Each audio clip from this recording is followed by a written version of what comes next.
Y a la expectativa de lo que va a ser esta presentación efectivamente del dictador venezolano, de las milicias, recordemos que originalmente se había hablado de la movilización de 4,5 millones de milicianos, después se empezó a hablar de 8 millones de milicianos. Bueno, básicamente la idea sería repartir armas para absolutamente todo el mundo en Venezuela con la idea de enviar un mensaje. Y el mensaje es: acá no va a haber posibilidad de un cambio de régimen, o en todo caso, para que caiga el régimen van a tener que matar a millones de venezolanos que, armados, van a resistir cualquier tipo de ataque de Estados Unidos. Es el mensaje que quiere proyectar Maduro. De allí a que efectivamente todas esas personas, llegado el caso, terminen defendiendo al régimen o no, es otra discusión. Realmente es muy difícil saber, porque también es muy difícil saber hasta dónde estará dispuesto a llegar Donald Trump y Estados Unidos en su campaña de presión. Ahora,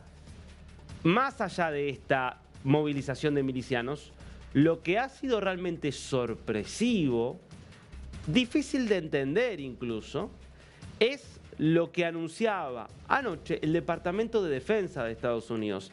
La denuncia respecto de movimientos que se produjeron en el Caribe. Mirá lo que publicaba la cuenta oficial del Departamento de Defensa, que va a ser hoy renombrado a Departamento de Guerra.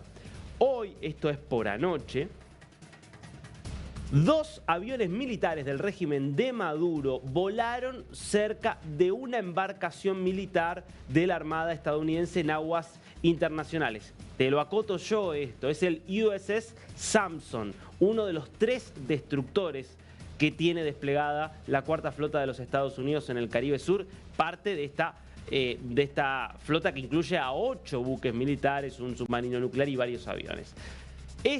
Continúo con la lectura del informe del Departamento de Defensa. Esta movilización altamente provocativa estuvo diseñada para interferir con nuestras operaciones antinarcoterroristas.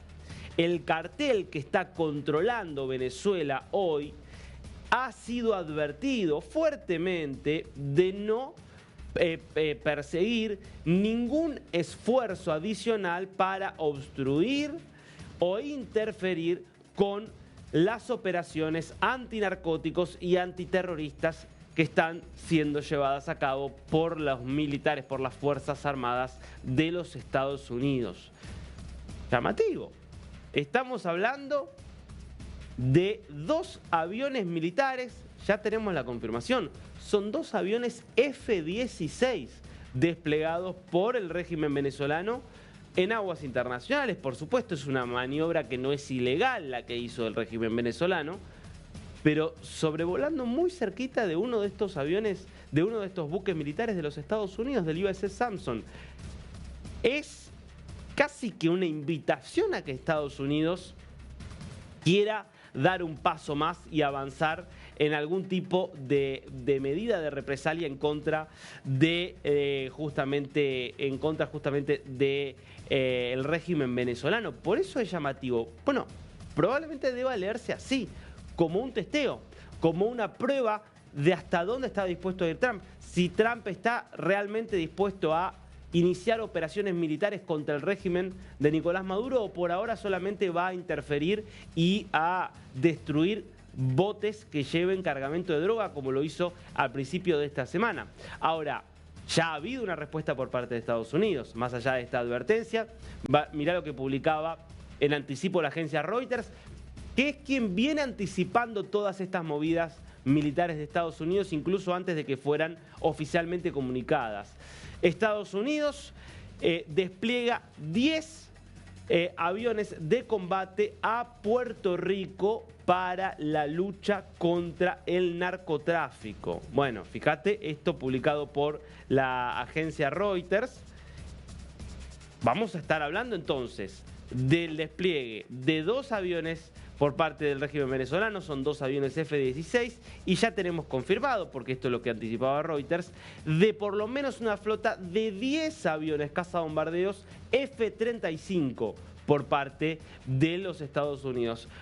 Como hacemos siempre acá, para entender el conflicto hay que entender las herramientas, los instrumentos con los cuales este conflicto se está llevando adelante. Por eso Vamos a tratar de bajarte a tierra y que entiendas de qué tipo de armamento estamos hablando, como lo hicimos en su momento cuando te explicábamos todos los buques que ha desplegado Estados Unidos y para qué sirve cada uno de estos buques, porque es central entender eso para comprender cuáles son las acciones que puede haber hacia adelante. Vamos a ver primero imágenes de lo que son los F-16 de la Fuerza Aérea Bolivariana, que, fíjate vos, estamos hablando de aviones de fabricación estadounidense. ¿Por qué te digo aviones de fabricación estadounidense? Porque son aviones Lockheed Martin, que es el principal contratista de armas que tiene los Estados Unidos y que está a cargo de toda la línea de aviones de la Fuerza Aérea, de toda la línea de aviones cazabombarderos de la Fuerza Aérea de los Estados Unidos. ¿Y cómo el régimen chavista tiene entonces F-16, los Lockheed Martin? Bueno, esto tiene que ver con que fueron comprados en los años 80, años en los que todavía Venezuela era una democracia, en los que todavía Venezuela era el país con el PBI per cápita más alto de América Latina. Esto es lo que a veces te rompe la cabeza, cuando lo querés pensar. No es que Venezuela era un país atrasado, un país que nunca había conocido el más mínimo desarrollo. Venezuela era en los años 80 el país con el Producto Bruto más alto por habitante de América Latina y fue el primer país de América Latina en comprar aviones de combate F-16. Aviones que, por ejemplo, hoy ya tiene la Armada chilena, aviones que tiene también ahora recientemente la Fuerza Aérea Argentina. Ahora, el primero en comprar fue Venezuela, porque era un socio de Estados Unidos y porque además tenía los recursos y la vocación de tener una Fuerza Armada profesional. Bueno, sabemos cómo terminó esa historia. Qué diferentes son los tiempos que transita hoy Venezuela 40 años después. Estos son los aviones. Y ahora quiero que veas cómo son los F-35 que está desplegando Estados Unidos. Aviones mucho más modernos que esencialmente tienen la misma funcionalidad.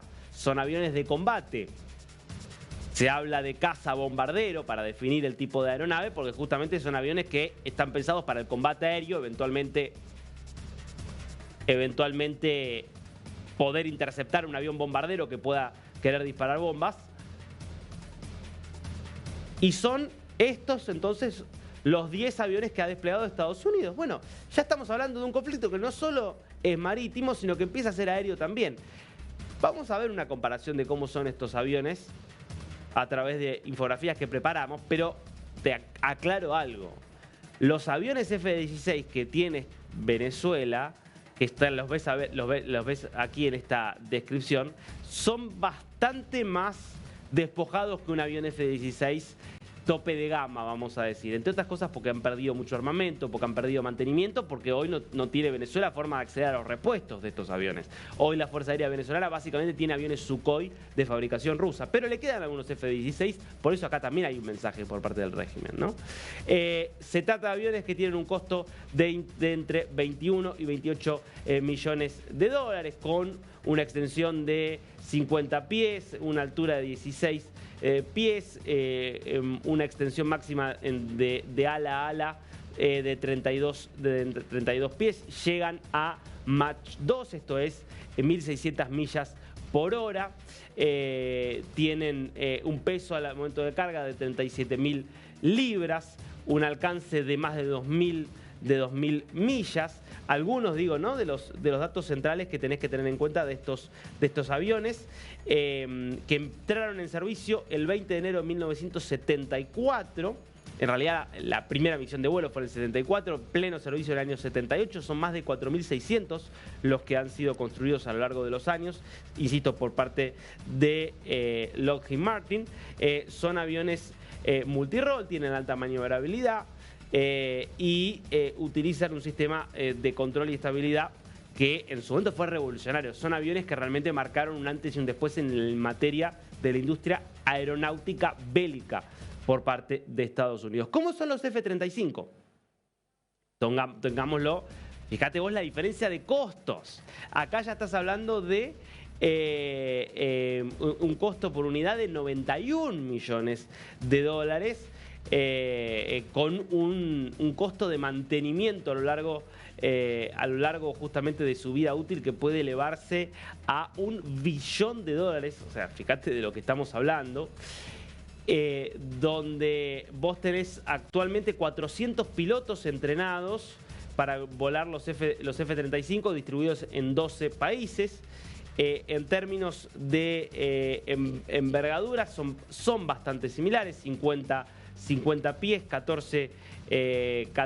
50 pies de largo, 14 pies de alto, con una extensión de 35 pies entre las dos alas, una velocidad que llega a Mach 1.6, 1200 millas por hora, con un peso de carga de 700.000 libras.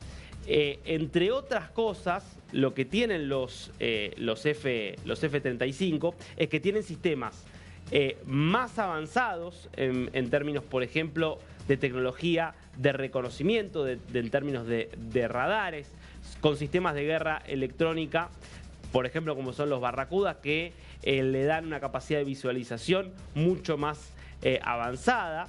Está un paso sin duda detrás, justamente respecto de este punto. Por otro lado, el F-35 tiene una condición que es más difícil de detectar. ¿Por qué? Porque puede atravesar los radares con mayor facilidad sin ser detectado, entre otras cosas por los materiales con los que está construido, también por el diseño aerodinámico que tiene. En el caso del F-16 no es furtivo. ¿Qué significa que no es furtivo? Bueno, que rápidamente es detectado por los radares. Esto es de hecho lo que pasó en el caso del despliegue que se hizo justamente en el Caribe, sobrevolando el USS Sampson, el destructor estadounidense. ¿Qué tiene a favor el F-16? Tiene una maniobrabilidad muy alta, como veíamos recién, es un poco más veloz porque puede llegar al Mach 2 de velocidad, y está principalmente pensado para realizar maniobras aéreas agresivas. Por eso también esto es considerado como una acción agresiva por parte del régimen venezolano hacia Estados Unidos. El F-36, como veíamos antes, tiene una velocidad máxima algo menor, que llega a Mach 1.6, y no es solo un avión de combate agresivo, sino que busca justamente poder cumplir varias funciones más. Algunos entonces datos de lo que implica los dos tipos de aviones desplegados, en este caso por Venezuela y por los Estados Unidos. Bueno, los F-35 van a llegar a Puerto Rico, se espera, en las próximas horas, y desde allí podrán empezar a hacer actividades. ¿Hay que pensar que alguno de estos aviones pueda realizar algún ataque en territorio venezolano? No lo podemos descartar. A esta altura no lo podemos descartar, porque acá lo que ha buscado el régimen de Nicolás Maduro es evidentemente poner a prueba a los Estados Unidos. A ver, ¿de verdad están dispuestos a atacarnos? ¿Qué pasa si los provocamos un poquito? Es una apuesta fuerte que hace acá el régimen de Maduro, impulsado sin duda por Diosdado Cabello, y esa es la estrategia que estamos viendo, ¿no? Trump, en medio de todo esto, publica ayer un mensaje que tiene también mucha significación. Vas a ver que lo publica esto en su cuenta, en su red social, en Truth, donde replica el comentario que hace la congresista Rachel Campos Duffy, que, fíjate lo que dice, ¿no?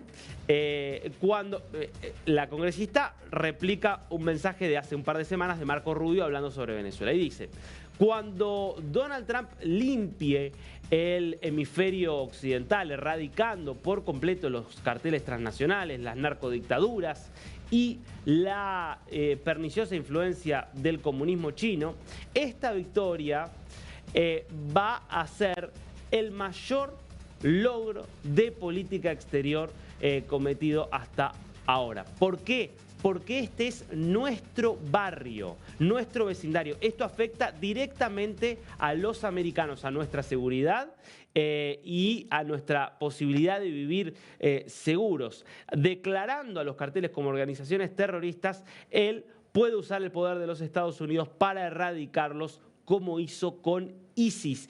Y fíjate los hashtags que utiliza Rachel Campos Duffy, esto replicado, insisto, por Donald Trump. Estados Unidos, USA, por supuesto, y después Venezuela Libre, Venezuela y el @ a María Corina Machado. Señales bastante claras de que hay una decisión de ir por un cambio de régimen.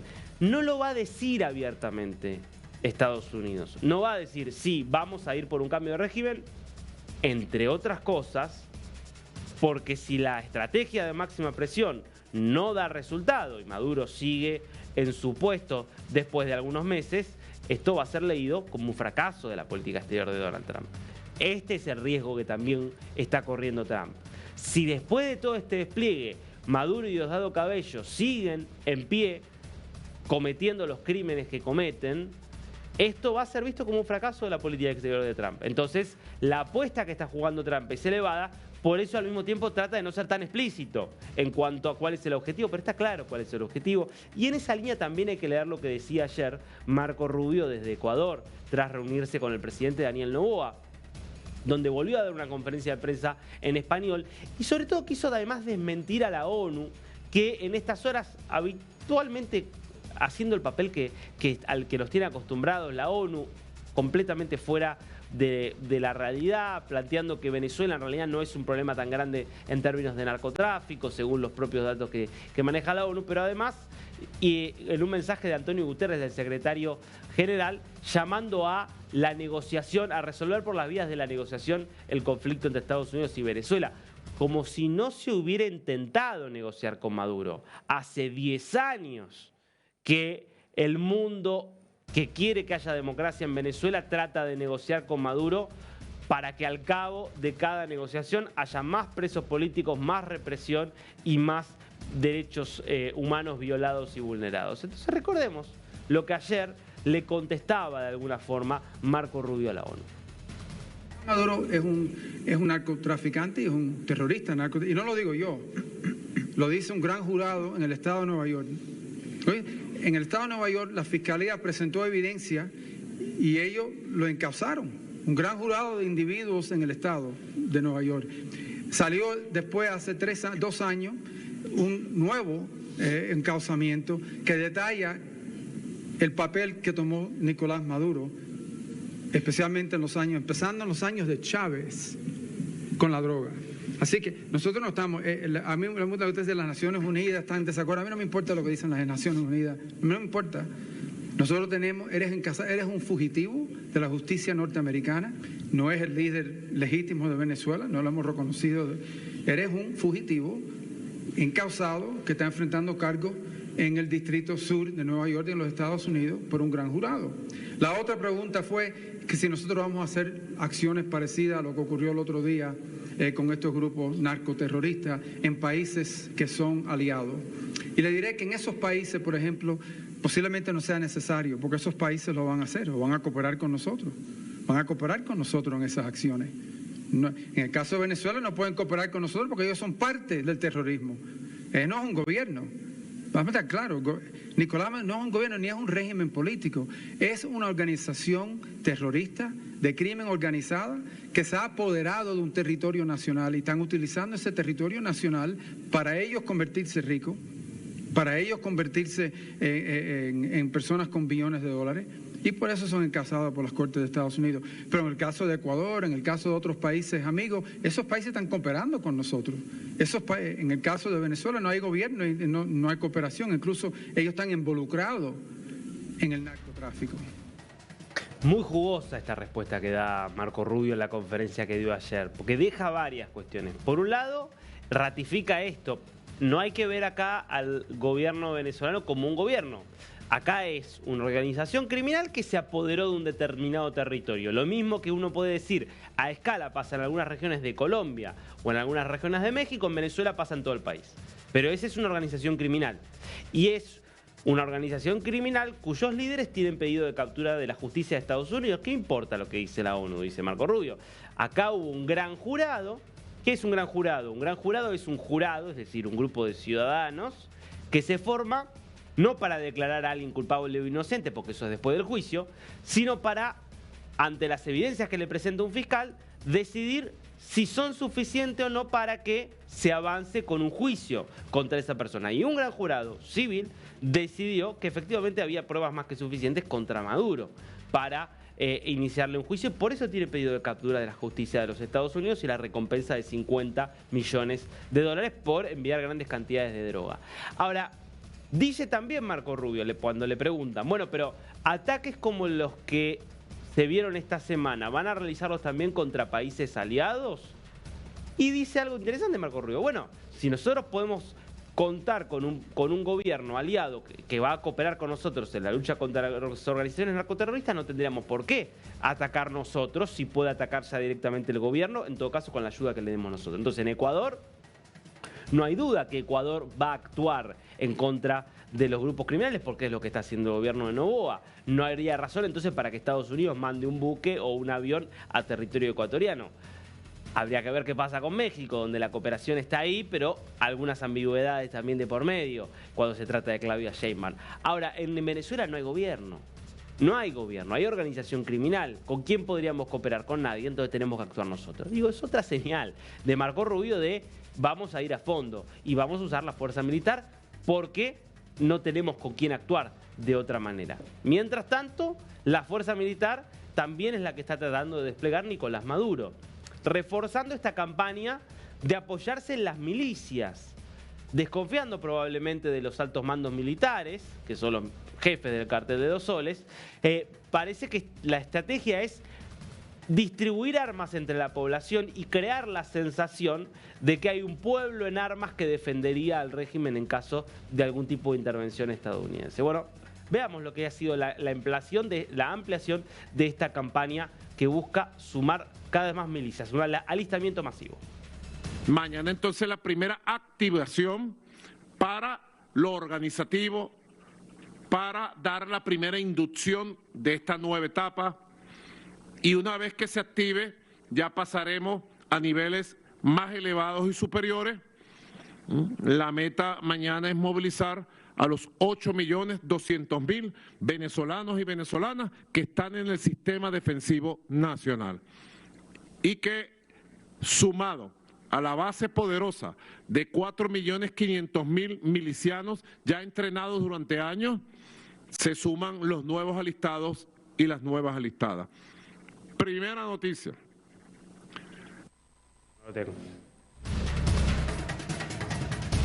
Maduro sigue apostando a lo mismo.